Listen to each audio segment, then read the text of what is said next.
Like other spectroscopic techniques, carbon nuclear magnetic resonance, typically we would call this C13 NMR, depends on the absorption of light, electromagnetic radiation. The energy is so low, the wavelength is so long that it's a stretch to call it light, but electromagnetic radiation is a perfectly appropriate term. Because we're looking directly at carbon atoms, it's a very powerful tool since most all organic molecules are primarily carbon in terms of their primary structure. So we get a lot of really good information when we're trying to determine the structure of an organic molecule. Let me highlight a few of the key points and then amplify them a bit by explanation.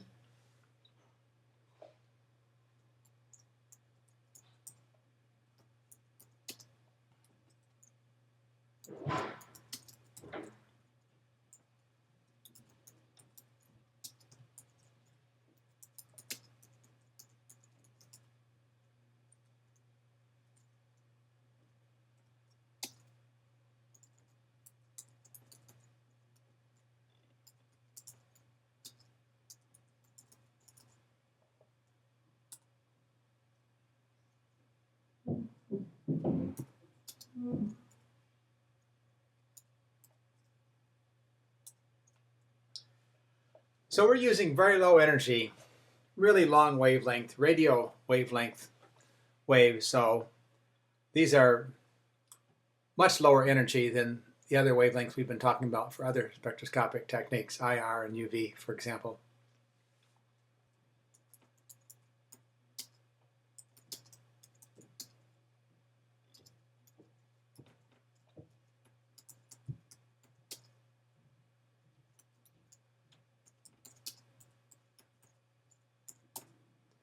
So it's the nucleus of a carbon atom that's actually being excited, absorbing light.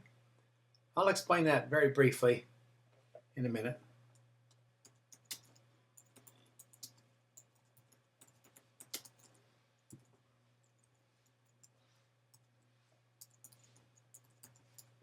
Like other spectroscopic techniques, you observe many molecules simultaneously. You put a solution of a sample in an NMR tube, put it in the spectrometer, and look at all of those molecules simultaneously.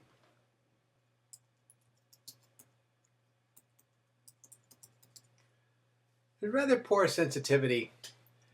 Compared to other techniques that we're talking about, it takes a lot of sample for a carbon NMR. And fortunately then, the sample is not destroyed.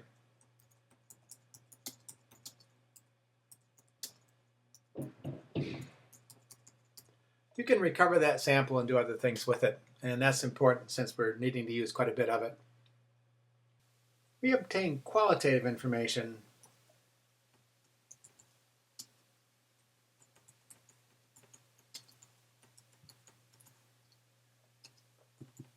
not quantitative, so it's not like UV vis spectroscopy. We're not trying to answer the question how much of something is there. We're trying to understand what the structure of a molecule is. And there are two key types of qualitative information that we're going to talk about. Carbon NMR has become much more sophisticated. People have been very insightful about how they can improve NMR techniques. And so the field of NMR spectroscopy goes way beyond what we're going to talk about. In its simplest applications, the ones we'll talk about, there are two types of information that carbon NMR provides. One is the number of types of carbon atoms. And by that I mean the number of carbon atoms that are not magnetically equivalent.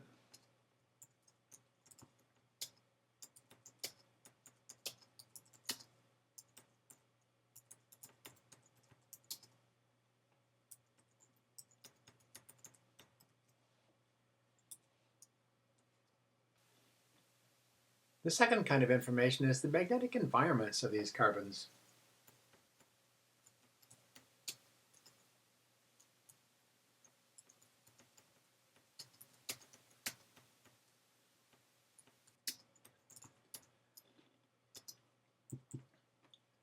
This translates into information about functional groups.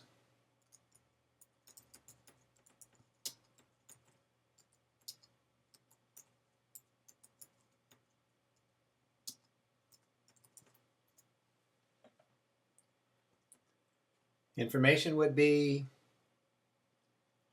which and relative location.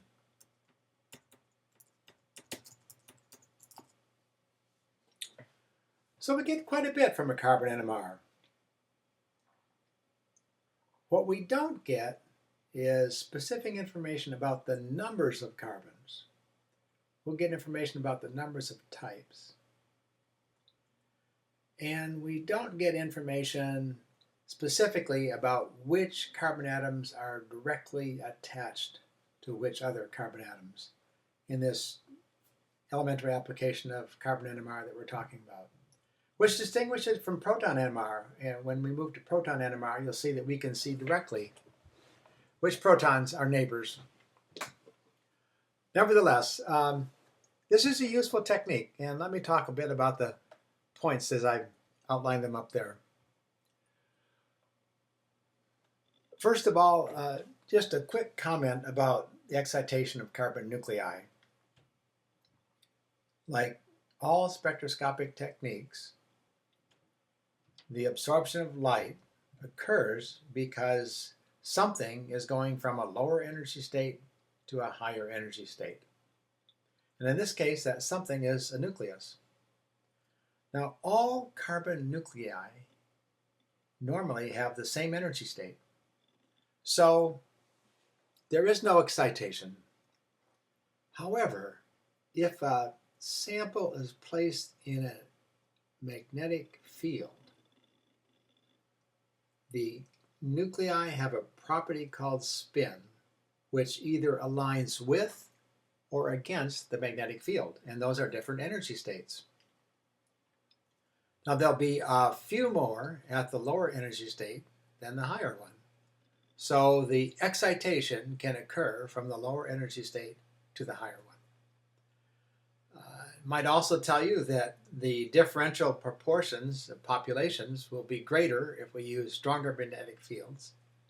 So there are more in the lower energy state when we use strong energy fields, and that makes the technique more sensitive, which is good because carbon NMR inherently is not a sensitive technique. Inherently, NMR is not a very sensitive technique, and carbon NMR is worse because 99% of carbon atoms abundance, natural abundance, is carbon-12. Carbon-12 is not observed in the NMR. We're looking only at carbon-13, which is about 1% of the population. So that rather poor sensitivity comes both because the technique is inherently relatively insensitive and because we're not looking at 99% of our sample. We're only looking at about 1% of the atoms. Fortunately, you can recover the sample from the NMR spectrum. You use the solution to obtain the spectrum and then recover the material from the solution. So we don't destroy the sample, and that's particularly useful. Now let me give you an example about the numbers of carbon types that we see, and you'll see what I mean about this type of qualitative information. Let's look at this representative spectrum of a relatively simple compound, 2-butanone. And before I go further, let me point out that this spectrum is obtained from the Japanese-based database that many people use. You can Google SDBS organic structures and come up with a URL for this website. Extremely useful. And I'm appreciative of the availability of spectra for teaching this material. The carbon NMR that we're looking at is an NMR for the following structure.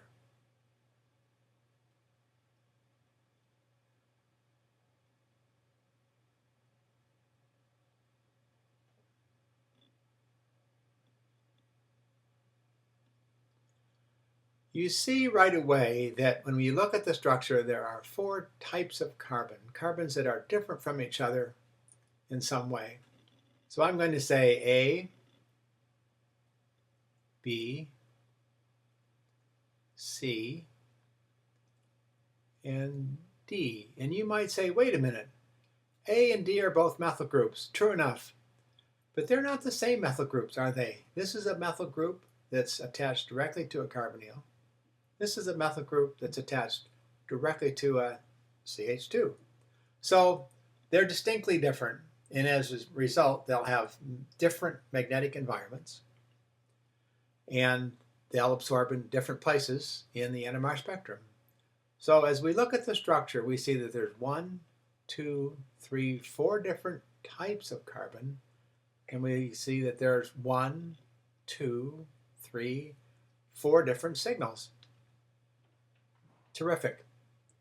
In fact, because of where they come in the spectrum, and we call this the chemical shift,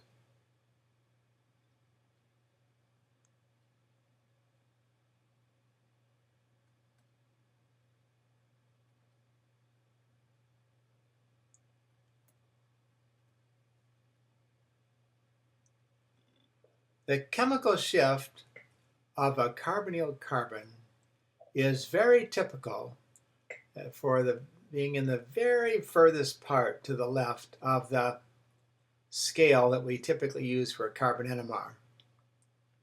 So when we see a signal down here, even greater than 200 ppm, that's parts per million, we can say right away, oh, carbonyl carbon.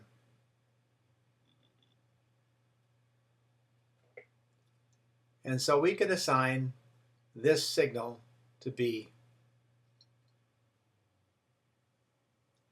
Of the others, 2 of these carbons are adjacent to carbonyl, and their magnetic environment will be affected by the carbonyl group itself. Remember, that's a polar bond, so the distribution of electron density is toward oxygen and partial positive toward carbon, which shifts the magnetic environment of A and C to the point where those absorptions are further downfield.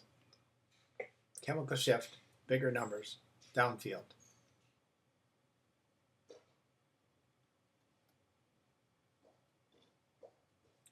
Downfield is in that direction, to the left, bigger numbers. And so we could readily say that this chemical shift for this methyl group would be D. Of the other 2, one might wonder which is which, but it turns out that the substitution of an alkyl group tends to shift the chemical shift downfield some. So we're going to guess that this is a C, and this is the one that is assigned to A. So from analyzing the chemical shifts of the signals we see, we can guess something about the functional groups. In this case, we can readily guess there's a carbonyl. We can guess that there are 2 signals from carbons attached to that carbonyl. And then there's another signal, a 4th type, that's not attached to the carbonyl. This doesn't tell us how many of each carbon we have. Notice that the height of these signals all differ from each other. And yet, because we know the structure, we know that each of these signals represents 1 carbon atom in the molecule, not 2 or 3. So the fact that this one is much stronger signal than the carbonyl signal doesn't tell us that there are more of those carbons. So we cannot determine from carbon NMR how many of a certain type of carbon we have that's causing the signal we're observing. We can simply say there is a certain number of types. In this case, there are 4 types, and in this case, it happens to be there's 1 of each. So, number of types, analysis of chemical shift, tells us something about functional groups present and where other carbons are in the molecule relative to that functional group. Very powerful information. One more example to give you another sense of what a carbon NMR looks like. I picked this sample intentionally to be similar in some ways and distinctly different in others from this other structure that we just looked at. Here is an aromatic ring, one of those rings that has, in valence bond theory, alternating single and double bonds. They're all exactly equivalent. And then there's a carbon atom here that's a carbonyl group and a methyl. It's a compound called acetophenone. Now, if we take a careful look to see how many types of carbon atoms in that molecule, we'll do the following type of assignment. Well, here's one. Call it A. Here's another carbon type, B. Here's a third one, C. And then these 2 guys that are attached to C are totally equivalent. So I'm going to say D and D. And these 2 guys that are attached to D are totally equivalent. So I'm going to call them E and E. And then this one, well, that's different from the C, D, E ones, isn't it? Because it's the furthest away from where the carbonyl is attached. So I'll need to call that F. And as we count the number of types, then we have 1, 2, 3, 4, 5, 6 types.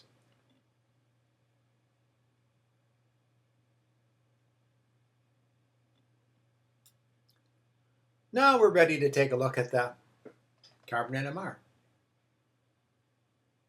Well, we notice again that there's a signal way downfield that corresponds to carbonyl.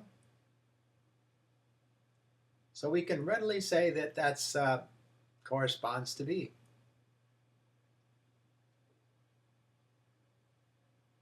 We notice that there's a signal way upfield.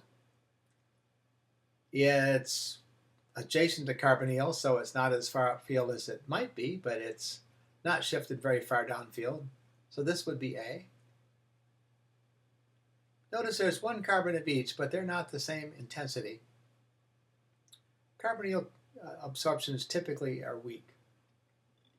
And then take a look at this. We're looking for 4 more types. And we have 3 signals. They're only distinguishably to the eye. There's only 1, 2, 3, 4, 5 signals in this spectrum, not 6. It simply means that 2 signals overlap. It's not rare. It's common. Makes interpreting NMR a little less straightforward.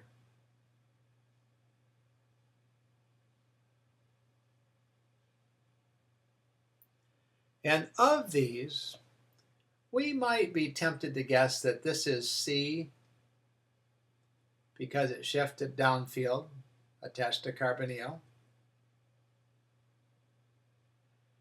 And beyond that, we would be best advised to be cautious about which these are, D, E, and F.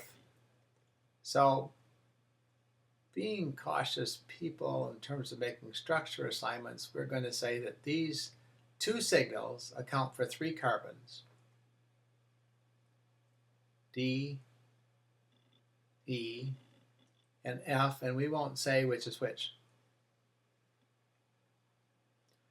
And did you notice that they're all different intensities? One of these signals is being caused by 2 carbon atoms. The signals overlap. That might be the one that's the greatest intensity. Very likely is. But we can't say that because there's no good correlation between the intensity of signals and how many carbons there are.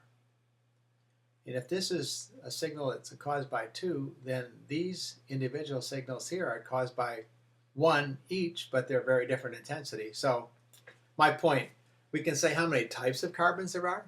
We can say something about the functional groups. We can say something, again, about which atoms are close to which functional groups, like in this case, A is attached to B. And because of the chemical shift here, this chemical shift in this area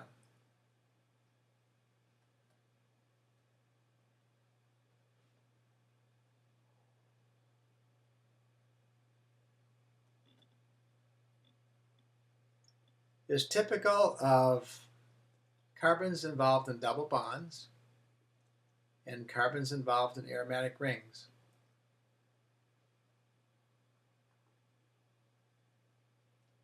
So in this area, in this region here, we see